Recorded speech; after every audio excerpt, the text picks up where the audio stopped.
Morning, Judge. Hi. I just want one thing I'll say. I have my client here on video. He can identify himself if necessary. I'm gonna just put my camera on. So.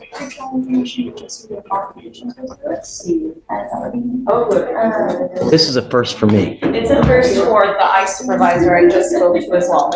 Wow. Wow. Mr. Feldman, that's some good work, man. Great I'm an job. immigration attorney, Judge. So and I'm a salaried employee. Yeah.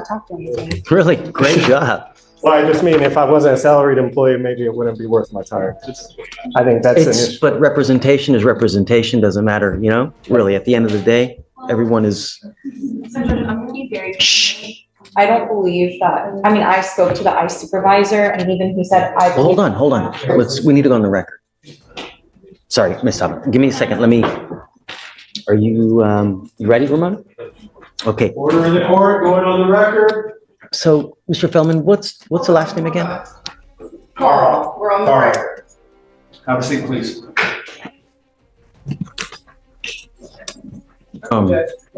Thank you. What's his last name again? This is Cesar Moises Capriel Perez. I think he's listed as Moises Perez on the. Moises Capriel Perez, Judge.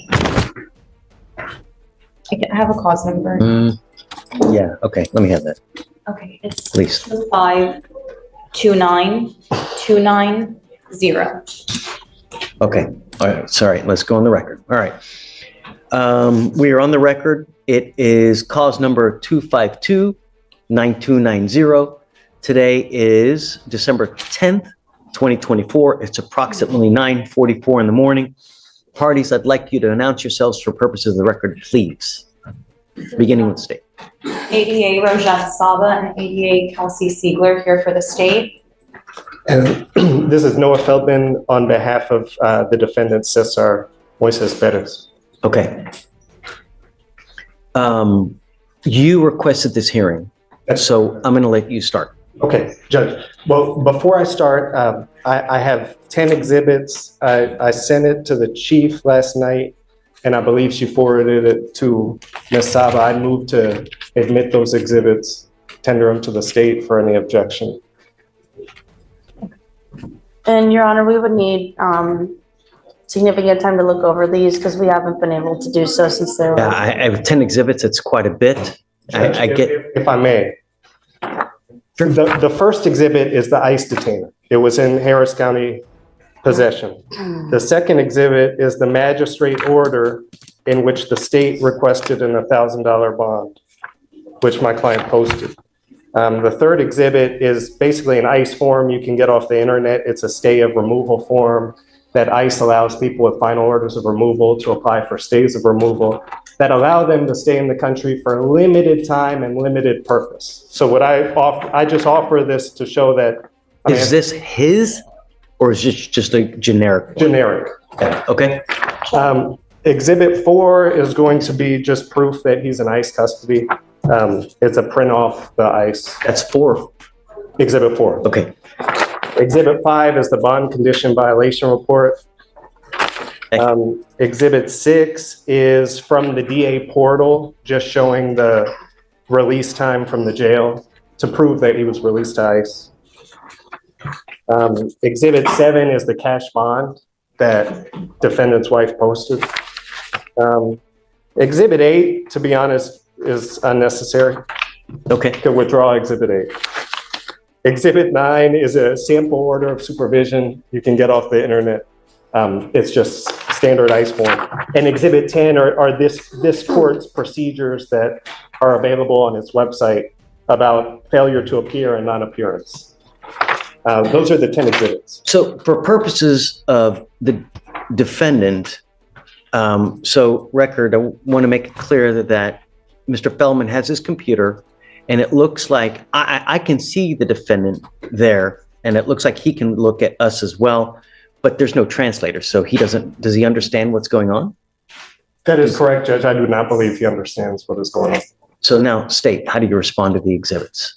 Judge, I did not get these exhibits until my chief forwarded them to me while I was in docket today, earlier this morning. I'm gonna need time to review these. I'm not an immigration attorney, so I'm unfamiliar with these documents. I would ask for at least a day just to, or, I mean, if you don't wanna roll it to tomorrow, just like an hour or so I can read through it. Sure, of course. And that's. And we did speak, or I spoke to the ICE supervisor, Judge, the one handling his ICE case. His name is Jeff Hudson. I relayed defense's requests for an order of supervision, and the officer said, he declined the request. He said that there would be no way that they would release defendant given that he is a flight risk and his assault charge makes him a community risk as well. He also advised that the defendant has been deported before. He advised that the only way to get the defendant over to this court is if you issue a bench warrant, and then they would review that warrant and decide whether or not they would transport him over here, which is what I advised defense before. He also said that we can try to work out the possibility of the defendant giving a virtual plea, but in terms of them releasing him. But we need a thumbprint. I need a thumbprint. I need his signature. Yes, Judge. There's no translator there for him now.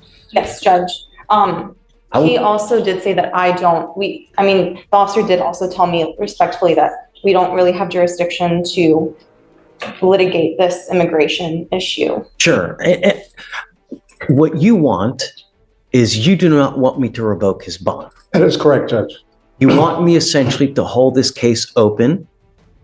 He's going to get deported, right? That is my understanding. Essentially, what you want me to do is you want me to hold this case open indefinitely. Judge, if I may. Okay. Look, to me, for this court to revoke its bond based on these circumstances, I'd like to constitutionalize the objection. I think it would be, a violation of equal protection, procedural due process. I think it would be a violation of Section 11 of the Texas Constitution, which say that all prisoners shall be bailable. Section 13, which say that excessive bail shall not be required. Section 19, which says that no citizen of this state, I don't think they mean U.S. citizen, shall be deprived of liberty, which this would be doing by revoking his bond, without due course of the law of the land. Now, the Texas Code of Criminal Procedure is very clear. When a defendant has once given bail for his appearance, he shall not be required to give another bond. That's 17.09 paren 2. This defendant, all he has done is posted the bond that the state requested, which is in Exhibit 2, which back after the ICE hold, the state requests a $1,000 bond for the defendant. Defendant posted the bond and without any volition on his own gets taken into ICE custody. I think you would agree with me, Judge. The state has the burden to prove a bond violation. There is a bond violation report. I think we should all agree there's been no bond violation because he had no ability to get an ignition interlock. He had no ability to report to pretrial. So the only exception to this one bond are the following. If the bond's defective, there's no defective in the bond. If the bond is excessive, nobody's arguing the $1,000 bond was excessive. If the bond is insufficient in amount, which is very broad, but I want to make clear that there is no amount of bond, as Ms. Saba just said, that can guarantee that my client can attend court. There's no amount. We could set him at $1 million bond. So I don't think insufficient in amount is correct. The only other catch-all is good and sufficient cause. Now, I did some case law research on good and sufficient cause, and these are new or changed circumstances from which the court can conclude that some cause exists for revoking a bond and setting a different bond. Now, as I said, the only bond that this court could set that would guarantee my client comes to court would be a bond that is impossible for him to post, right? Because any postable bond, he would have no control in getting to court. Now, ICE, if I may, Judge, I understand what Ms. Saba relayed that the ICE officer said, but I can tell you that 8 CFR section 241.5 allows ICE to release anyone on an order of supervision if they're subject to a final order of removal. If you look at Exhibit 1, the ICE detainer It says that if you need this subject to remain in the United States for law enforcement purposes, you can call this number at 936-520-588. Oh, sorry, that's the wrong number. 802-020. And ICE can consider whether the law enforcement purposes are serious enough to keep the person in the country. Now, I think it would be punitive to take away $1,000 from somebody who posted a bond that this court affirmed, that the state requested, and say, I'm taking away your $1,000 because of actions completely out of your control, actions that are being taken by a third party. So if I bench warrant him back here, then nothing will happen to that then, right? A bench warrant is a revocation of bond. Because if you bench warrant him, basically you're asking the sheriff to go get him, or you're asking ICE to bring him. ICE has already told Ms. Saba, we're not bringing him. The sheriff, if they go recover him. No, they haven't said they said they were going to think about it, that they were going to look at it. They didn't say that they weren't going to. Well, then let me clarify, Judge. If you want to bench warrant and be clear in that bench warrant that this is not a revocation of bond, I have no objection to that bench warrant. It's my opinion. You had an objection last time to the bench warrant. I have thought about it some more, Judge. If you bench warrant him, but there's no revocation of bond, I have no objection. Well, then we're all happy. But Are you happy with that? Yes, Judge, I'm Great. fully deferring to you. Let's do it. then let me say one more thing, Judge. I would request that on that bench warrant, it be clear this is not a revocation of bond. And let me tell you what. Go ahead. Because if you issue a bench warrant and there's no revocation of bond, the sheriff's office is not going to recover the body, because upon recovery of the body, they're going to have to release the body. And ICE could always, while he's in ICE custody, bring him, respect the court's bench warrant and bring him to the courthouse. I mean, I think he'd be in civil detention the whole time. I don't think they can put him back there. Sure But they can. Well, They can. I don't think they can. Every make time we someone bench warrant them, they go right back over there. because they're in county custody by that point. But what I'm saying is ICE can keep him in their custody, which is civil administrative detention, and bring him to court if they so choose. Now, Try. they We'll can try. They can You know? try to do that. But I would just please ask this court, because I've seen it on numerous I won't revoke it now, but let me ask you this. Yes, sir. I'm supposed to be fair. Yes, Judge. I can't show favoritism, right? Of course, Judge. If I were to essentially, if he gets deported and I never revoke his bond, where have you ever heard that happening before? Doesn't that show favoritism toward you? How would that show favoritism? Because I'm doing something and I'm allowing your client to remain on bond for eternity when I've never done that with anyone else. Essentially, he's on bond for DWI. He doesn't have to comply with any conditions, no matter where he is, whether he's in Abu Dhabi, whether he's in Africa, whether he's in Mexico, whether he's in Guadalajara. He's supposed to not consume alcohol. He's supposed to be monitored. He's supposed to have an interlock. And thereby, I'm saying, okay, here, look, you don't have to do any of these conditions. Everybody else does, but not you, Mr. Moises Perez. disagree. You are so... I disagree, Judge, and here's why.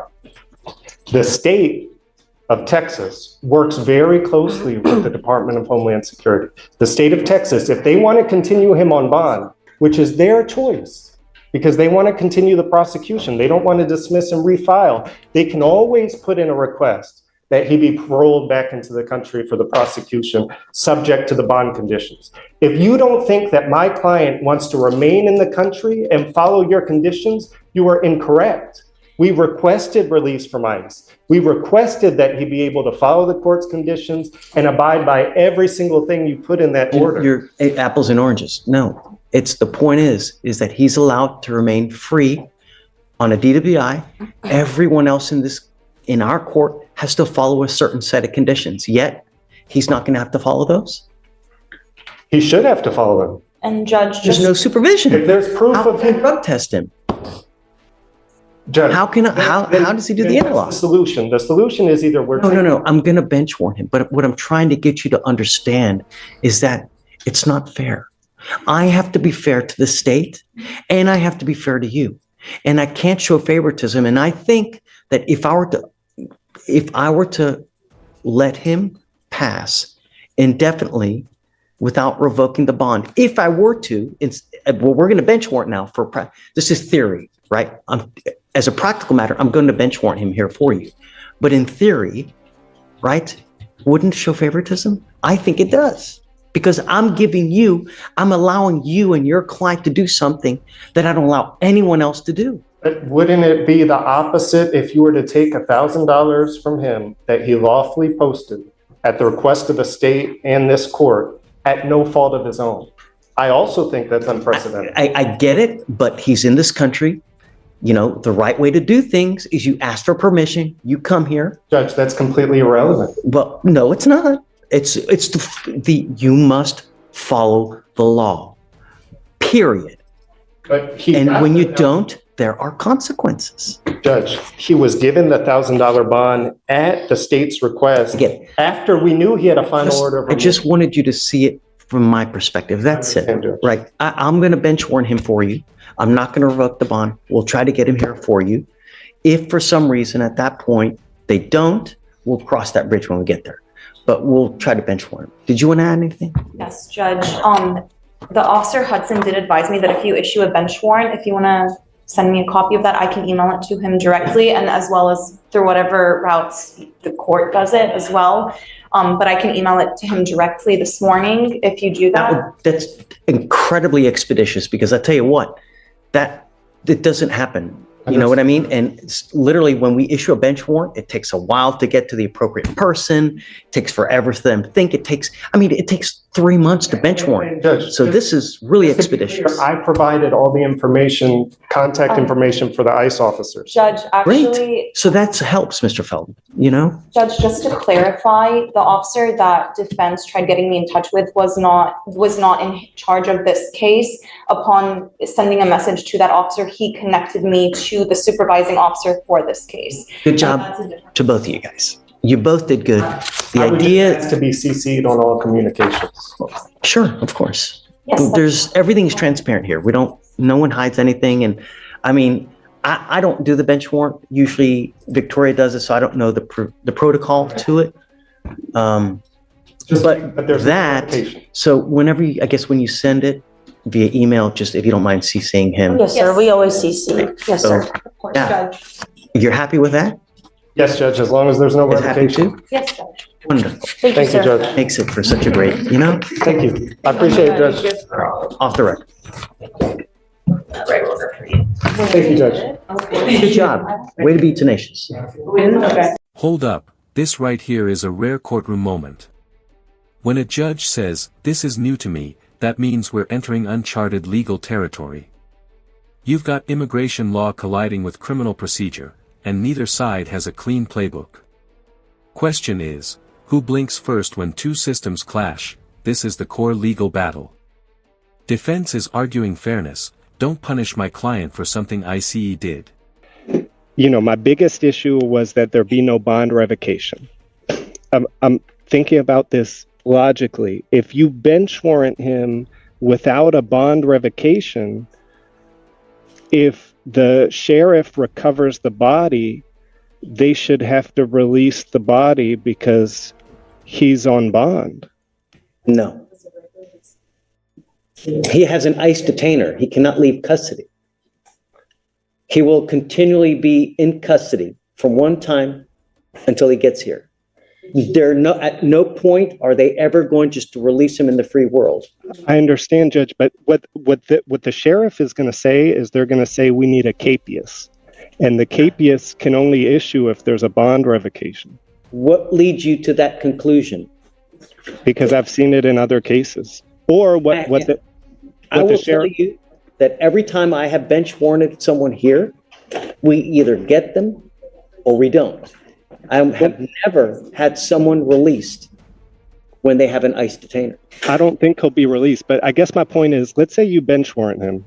He's posted bond already, right? So he gets put in the county jail. He's on bond.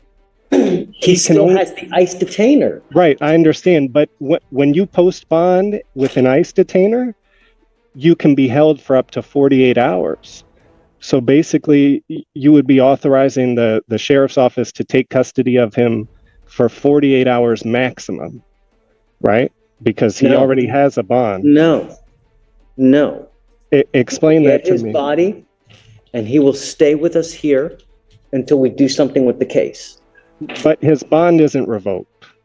Correct. I can do one of two things. I can either bench warrant or I can revoke the bond. It is duplicitous to do both. So typically we do one or we do the other. I'm just going to bench warrant him back here. They're going to send the bench warrant to the person at immigration. Hopefully that will expedite the process, but I don't know how long it'll be. But if they bring Mr. Perez back, we should get him back here and we will talk with him the next business day. Are you able, so the,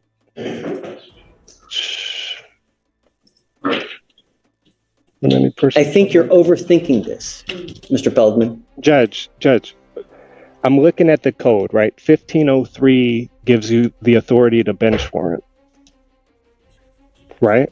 What do you want me to do? I don't want the bond revoked. I'm not revoking the bond. I reset the case so as to not revoke the bond. All I did was issue a bench warrant. One, there are two vehicles to get Mr. Perez back here to us. One is a bench warrant and one is a revocation of bond. Both achieve the same purpose, which is getting the body back here. You asked me to do the one, so that's what we're doing, as a courtesy to you. I'm not revoking the bond. It will remain intact. We will get his body and he'll just be here and so waiting for us to do whatever we're going to do. Will he be held at no bond? No, he'll just be here, held at the $1,000 bond, saying bond made, but the ICE detainer keeps him here. But the ICE detainer is only valid for 48 hours. Not that I've seen. We have people here that sit here months on an ICE detainer. Your Honor, the detainer itself says so. They sit there months on the ICE detainer because they haven't posted bond. I don't know what to tell you, Mr. Feldman. I don't know what to tell you. But as soon as we get them, we'll try to do what we can. Hopefully we don't get them on a Saturday. I don't know. Can you put something in the bench warrant that specifically says bond is not revoked?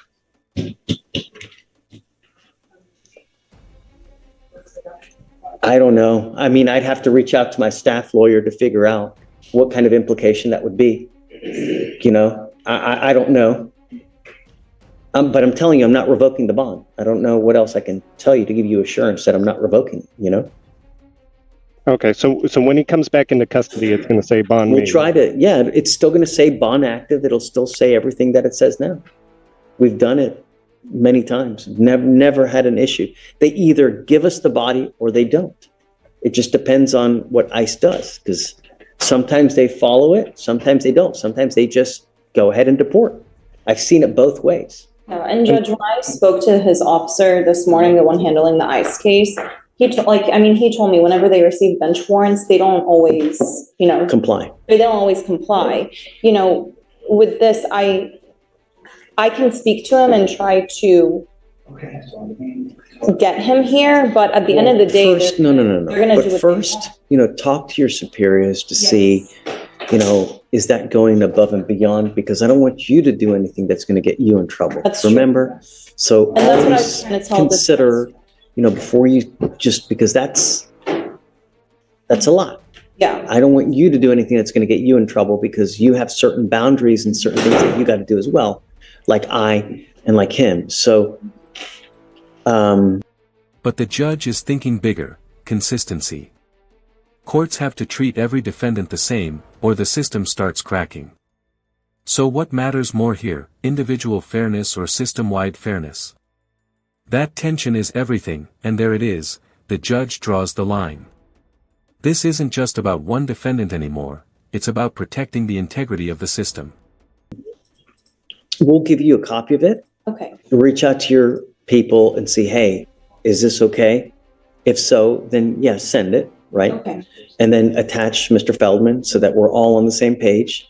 And hopefully that, if you can, that'll expedite everything. Regardless, we're going to send the bench warrant regardless. But with you guys and with the intervention, if you can, hopefully that'll expedite everything, and hopefully they will comply with it. Because I have, and I'll tell you, Mr. Feldman, I have no idea why they comply when they do and why they don't comply what they do.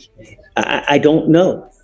You know, I don't. No one has ever told us either way why they do or they don't. I just don't know.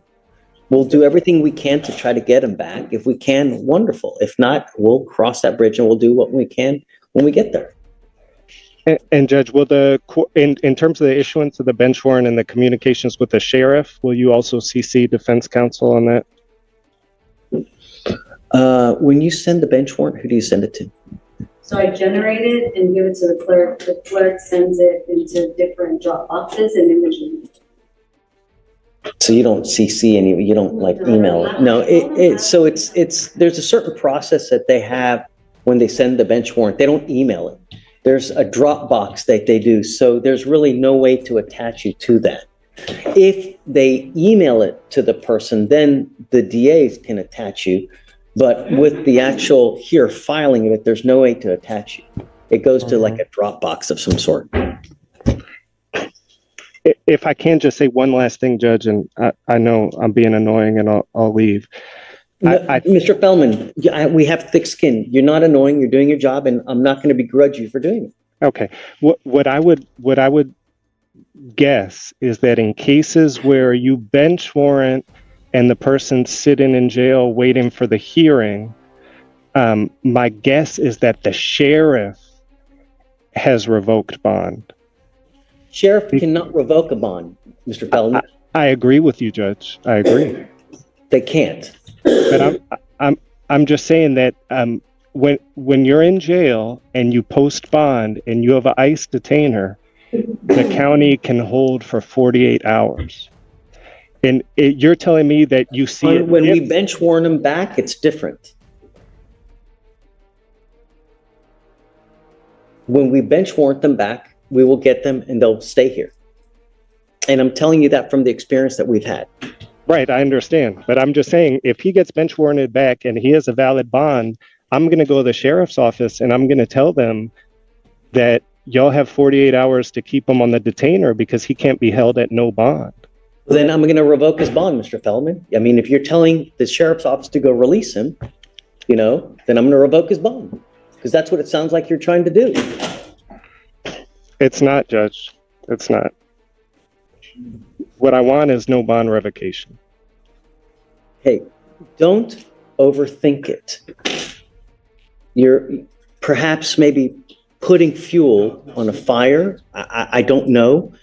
I don't know what you want, but we're going to follow a process that we've always done. I'm not going to deviate from it, right? We do things a certain way. That's it. I'm not going to do anything special for your guy that I wouldn't do to anyone else in the entire world. I'm going to follow the law, and I'm going to continue the way that I see that it should be done. And the way is we either revoke or we issue the bench warrant. We're going to try to get the body back. If for some reason someone releases him or whatnot, we'll deal with that, how that happens. But much more than that, I can't tell you. I don't know they're either going to give him to us or they're not going to give him to us. And that's it. Yes, Judge.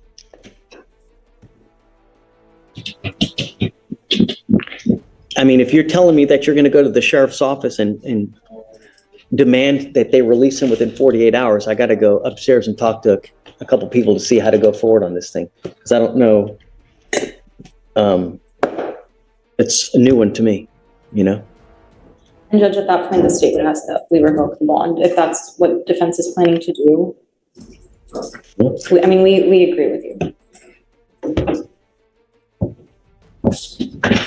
And let's just see what happens, Judge.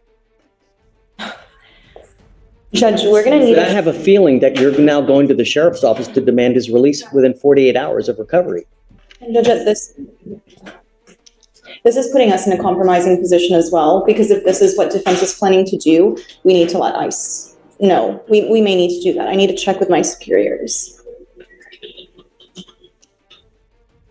I don't have a problem with letting ICE know. I don't know what to do here, Judge. I thought we were doing the no, revoking the bond as a favor to defense, because this isn't customary when we issue a bench warrant. But if defense is going to, in a way, abuse that to get him released, then the state is taking issues with that. I do too. Judge, I wouldn't be abusing it. I mean, if that's what you're going to do, I'm going to end up revoking the bond, I guess, because I think that you're trying to go behind our backs. It's, Well, Judge, why don't we do this? Why don't we do this? Why don't we do the bench warrant as needed? And if they've recovered the body, then we'll have another hearing, obviously, to figure out what we're going to do. I'm not going to go behind the court's back, but Mr. Feldman, let me tell you something that you need to be careful what you do. There is a fine line between zealously advocating for your client and doing something that either breaks the law, is unethical, that could get you in potential trouble. You need to be very careful. You really do. There's a fine line. I've seen a lot of lawyers get in trouble, and I'm just counseling you as, I guess, as a friend, but I get that you're zealous, but just be careful, Yes, Judge. I promise you I'm going to follow the code and I'm going to follow the rules of ethics.